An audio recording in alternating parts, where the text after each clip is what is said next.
शिखा की शादी हुए 2 साल हुए थे। सब कुछ अच्छा था। शिखा की शादी साकेत से हुई थी। ससुराल में शिखा का पति साकेत, सास ससुर और एक छोटा देवर राकेश था। शिखा की ननद मंजू शादीशुदा थी और सुनील से उसकी शादी हुई थी। एक बार मंजू मायके आई हुई थी। शिखा सबको चाय नाश्ता करवा रही थी और साथ में खाने की तैयारी भी कर रही थी। सब कुछ अच्छा चल रहा था और सब मजाक मस्ती भी कर रहे थे। सासू माँ और शिखा बीच में रसोई घर का जायजा भी ले रही थी ताकि खाने पीने में कोई गड़बड़ी ना हो। थोड़ी देर के बाद शिखा की सासू माँ ने बोला, बेटा चल जल्दी से रसोई में गर्मा गर्म रोटियां बना लेते हैं, अब सबके खाने का वक्त हो गया है। शिखा ने बोला, हाँ मम्मी चलते हैं। सब लोग टीवी पर कोई मूवी देखने में व्यस्त हो गए थे और शिखा और उसकी सासू माँ रसोई घर में रोटियां बनाने के लिए जाने लगी। तभी शिखा की सासू माँ का फ़ोन बज उठा और वह फ़ोन पर बातें करने लगी। शिखा अकेली ही रसोई घर की तरफ चली गई। शिखा की सासू माँ देर तक बात कर रही थी। शायद कुछ ज़रूरी बात थी और बाकी लोग टीवी देखने में मशगूल थे। शिखा के नंदोई सुनील पानी लेने के लिए किचन की तरफ आए और किचन में शिखा को अकेला देखा। थोड़ी देर के बाद किचन से शिखा की ज़ोर ज़ोर से चिल्लाने की आवाज़ आई। सब लोग हड़बड़ाकर किचन की तरफ आए तो देखा शिखा गुस्से में खड़ी थी और सुनील जी उसके सामने खड़े थे। तभी शिखा ने गुस्से में एक जोरदार थप्पड़ सुनील को लगा दिया। हिम्मत कैसे हुई मेरे साथ ऐसे बदतमीज़ी करने की। घर में सब हैरान थे। घर के दामाद को इस तरह से थप्पड़ लगा देना और इतनी बदतमीजी से दामाद के साथ बात करना। शिखा की सासू माँ बहुत ज़ोर से चिल्लाई, शिखा तुम्हारी हिम्मत कैसे हुई सुनील जी के साथ ऐसा बात करने की। वह इस घर के दामाद हैं, उनके ऊपर हाथ उठाने की हिम्मत कैसे की तुमने। शिखा ने भी गुस्से में बोला, दामाद है तो क्या कुछ भी करेंगे। बहुत ही गलत तरीके से इन्होंने मुझे छुआ है।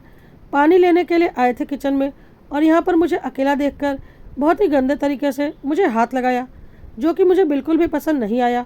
क्या समझते हैं दामाद है तो क्या कुछ भी करेंगे।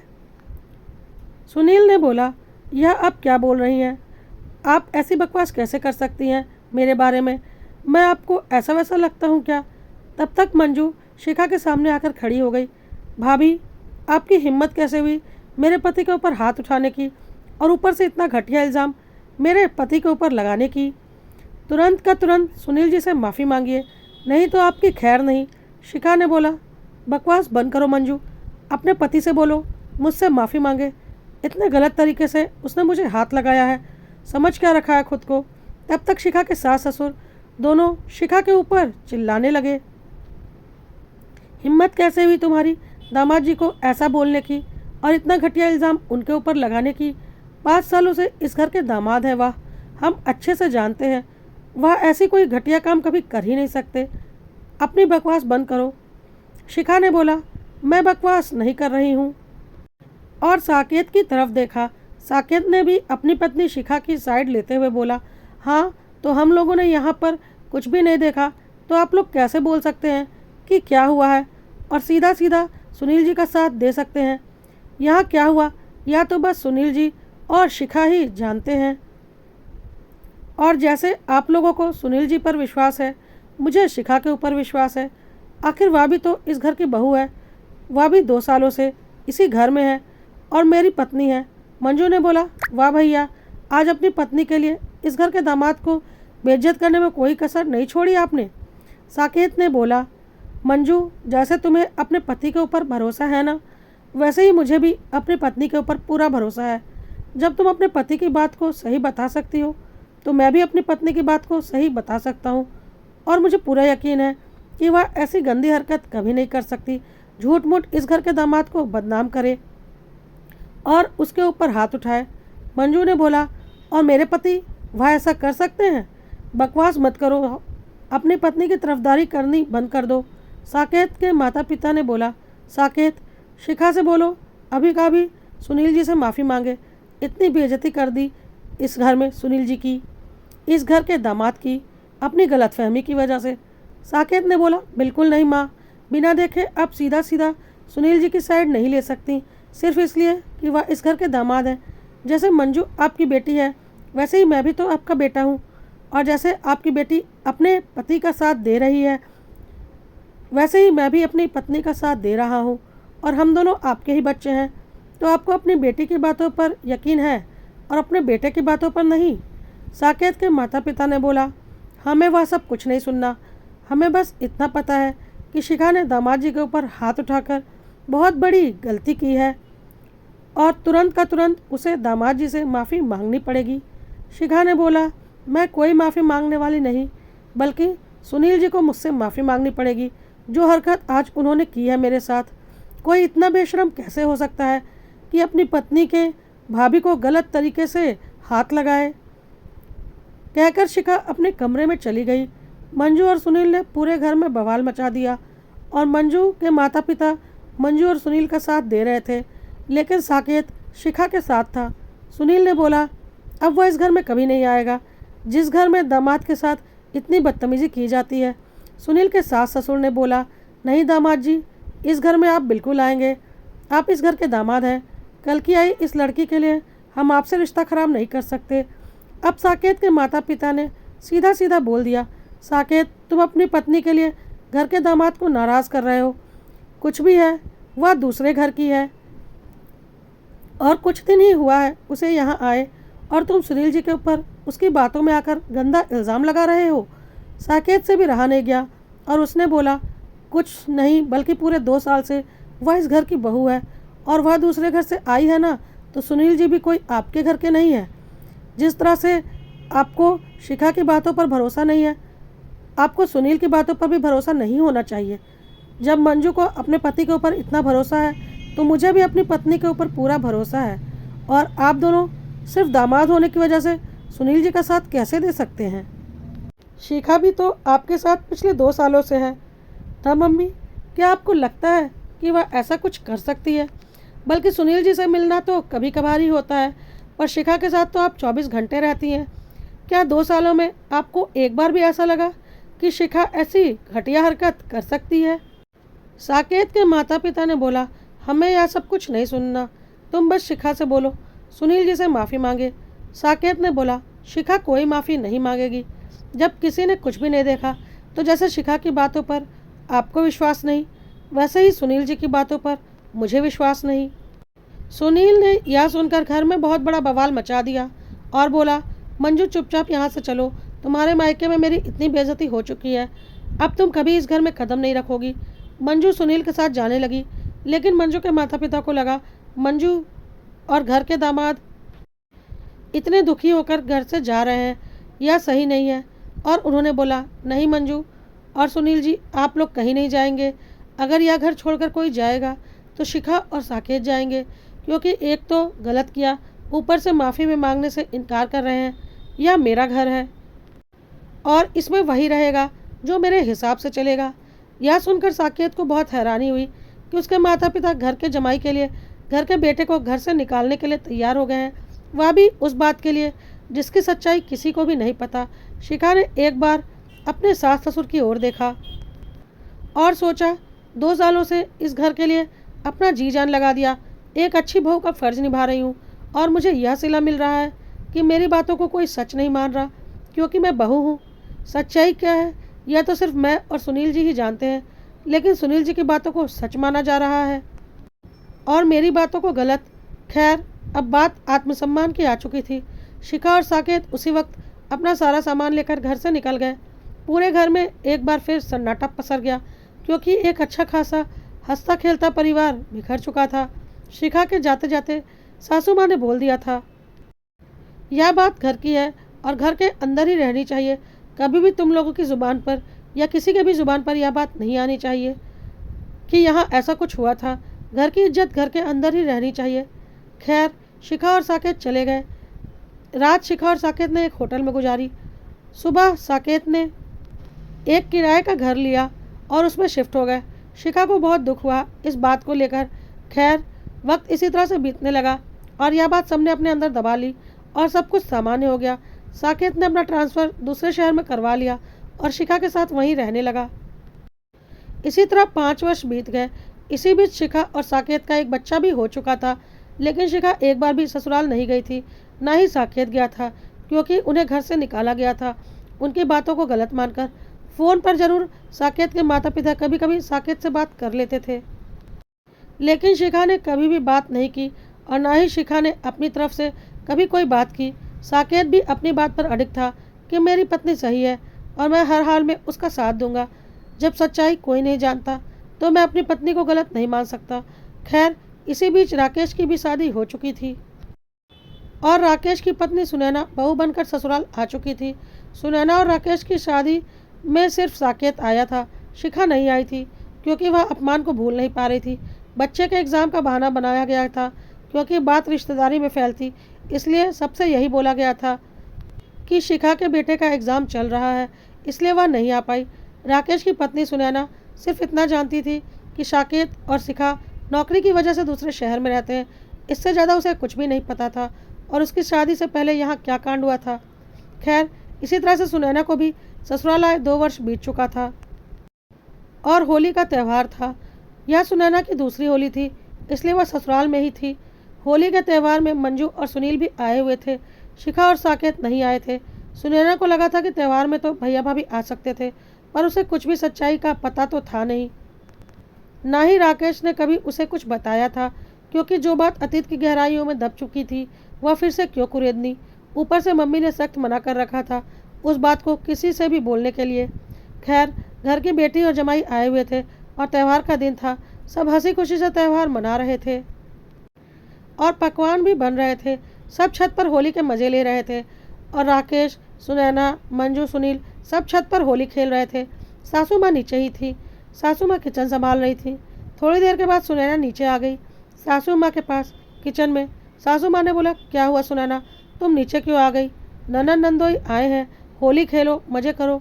तुम लोगों के ही तो उम्र है अभी मज़े करने की। सुनैना ने बोला, नहीं मम्मी जी, मेरा दिल नहीं कर रहा, मैं आपकी किचन में मदद करवा देती हूँ। सासू माँ ने बोला, ऐसा क्या हो गया, मन क्यों नहीं कर रहा? तुम्हें तो होली बहुत पसंद है ना? सुनैना को कुछ समझ में नहीं आ रहा था कि वह क्या बोले। हाँ मम्मी जी, लेकिन अब बहुत होली खेल ली, मैं नहा लेती हूँ, फिर किचन में आपकी मदद करवा देती हूँ। सासू माँ को सुनैना कुछ उदास सी लगी। उन्हें कुछ समझ में नहीं आया क्या हुआ है। सुनैना अपने कमरे में जाने लगी तो सासू माँ भी उसके पीछे पीछे उसके कमरे में गई और बोली, क्या बात है सुनैना, कुछ हुआ है क्या? सुनैना को कुछ भी समझ में नहीं आ रहा था कि वह क्या बोले। सुनैना ने बोला, मम्मी मैं क्या बोलूँ, मुझे कुछ भी समझ में नहीं आ रहा। जब छत पर हम सब होली खेल रहे थे तो जीजा जी ने बहुत गलत तरीके से 2-3 बार मुझे छूने की कोशिश की, रंग लगाने के बहाने। मुझे बिल्कुल भी अच्छा नहीं लगा, लेकिन होली का त्यौहार है तो मुझे लगा गलती से हो गया होगा, पर बार बार एक जैसी गलती नहीं होती। मुझे अच्छा नहीं लग रहा था, लेकिन मुझे कुछ समझ में भी नहीं आ रहा था, इसलिए मैं नीचे चली आई। अब सासू माँ को बहुत हैरानी हुई।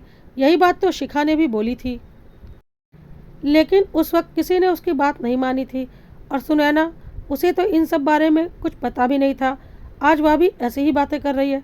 लेकिन फिर सासू माँ ने सोचा, अरे होली का त्यौहार है, वहम हो गया होगा सुनैना को, त्यौहार में तो थोड़ा बहुत मजाक नंदोई करते ही हैं। फिर भी वह थोड़ी बेचैन थी। उन्होंने बोला, अरे कोई बात नहीं सुनैना, तुम्हें वहम हो गया होगा। सुनैना ने बोला, हाँ हो सकता है मम्मी जी, होली का त्यौहार है, मेरा वहम ही होगा, मैं नहा लेती हूँ।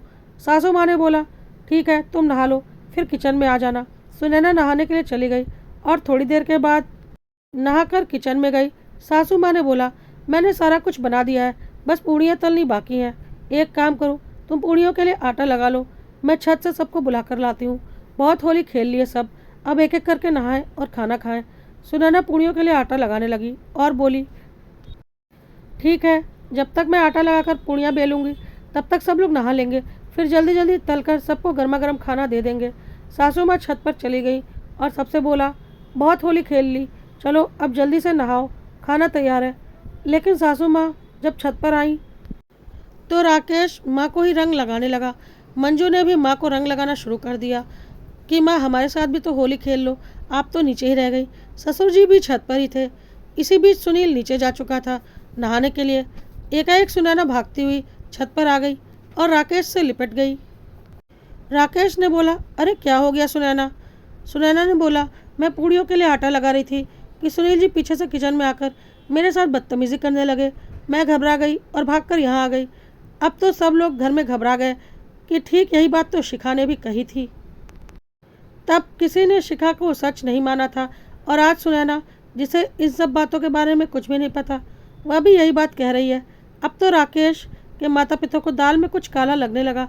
मंजू और सुनील ने फिर से बवाल मचा दिया और सुनील ने बोला, आपकी दोनों बहुएं ही ऐसी हैं। ज़रूर शिखा भाभी ने फ़ोन करके सुनैना को पट्टी पढ़ाई है, इसलिए वह ऐसा कर रही है, मुझे बदनाम करने के लिए। शिखा भाभी अपना बदला निकाल रही हैं ताकि मैं बदनाम हो जाऊं और वह सही साबित हो जाए। और सुनैना उसमें उनका साथ दे रही है क्योंकि यह दोनों देवरानी जेठानी है और ननन भाभी का आपस में नहीं बनता। यह बात दुनिया जानती है। सुनैना ने बोला, यह कैसी बातें कर रहे हैं आप? मैंने तो आज तक शिखा भाभी को देखा भी नहीं है अपनी शादी के बाद। बात करना तो दूर की बात है, मेरी शादी में भी वह नहीं आई थी। फिर भला मैं उनसे फ़ोन पर कैसे बात कर लूँगी? और आप लोग किस बारे में बात कर रहे हैं? शिखा भाभी मुझे क्या सिखाएंगी? क्या हुआ था मेरी शादी से पहले? मुझे तो कुछ भी पता नहीं। लेकिन मंजू और सुनील चिल्लाने लगे और मंजू बोलने लगी, यह सब कुछ ड्रामा है। सुनील जी को बदनाम करने की साजिश आपकी दोनों बहुएं मिलकर कर रही हैं। अब तो मंजू के माता पिता और राकेश को काफ़ी हद तक यह बात समझ में आ चुकी थी कि सुनील ही झूठ बोल रहा है। एक जैसा वहम दोनों बहुओं को नहीं होगा, लेकिन फिर भी इसे साबित कैसे किया जाए? क्योंकि सुनील बहुत ही शातिर है।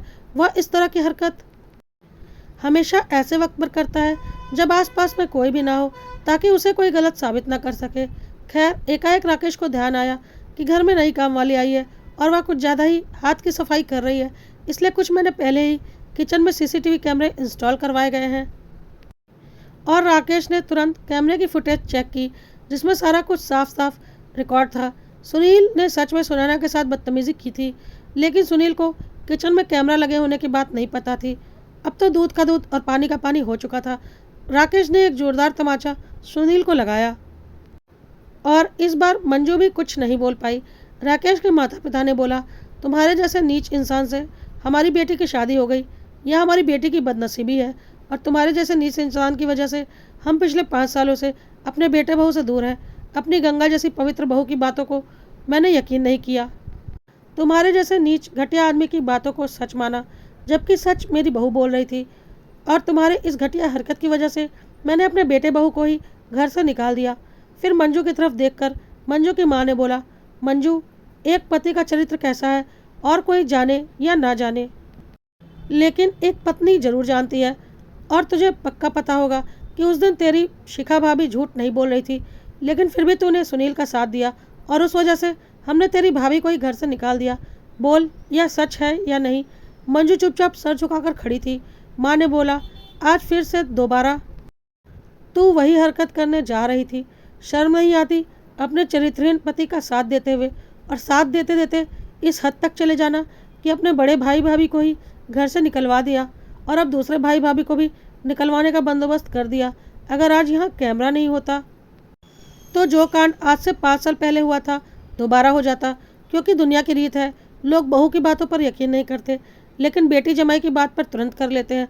उस दिन किसी को भी सच्चाई पता नहीं थी सिवाय शिखा और सुनील के, लेकिन हम सब ने सुनील की बातों को सच मान लिया और शिखा की बातों को गलत। अगर आज यह कैमरा नहीं होता तो पता नहीं क्या होता। मंजू के पास माँ की बातों का कोई जवाब नहीं था और सुनील तो बगले झाँक रहा था। मंजू ने चुपचाप सुनील का हाथ पकड़ा और घर से निकल गई। जाते जाते मंजू की माँ ने बोला, खबरदार, जो अपने इस चरित्रहीन पति को दोबारा कभी इस घर की दहलीज पर लेकर आई। तेरे लिए इस घर के दरवाजे हमेशा खुले हैं, लेकिन तेरा यह चरित्रहीन पति इस घर में कभी दोबारा कदम नहीं रखेगा, याद रखना। अब साकेत के माँ बाप को अपनी गलती का एहसास हो रहा था। सासू माँ ने तुरंत शिखा को फ़ोन लगाया। इतने दिनों के बाद सासू माँ का नंबर अपने फ़ोन पर देखकर शिखा को बहुत हैरानी हुई, फिर भी उसने फ़ोन उठाया। सासू माँ ने बोला, बेटा, हमें माफ़ कर दे, हमें सारी सच्चाई पता चल चुकी है। उस दिन इस नीच इंसान ने जो घटिया हरकत तेरे साथ की थी, वही घटिया हरकत आज उसने सुनैना के साथ भी की। वह तो भला हो कि कुछ दिनों पहले ही हमने कैमरे लगवाए थे जिसमें उसकी घटिया हरकत रिकॉर्ड हो गई और उसकी पोल पट्टी खुल गई।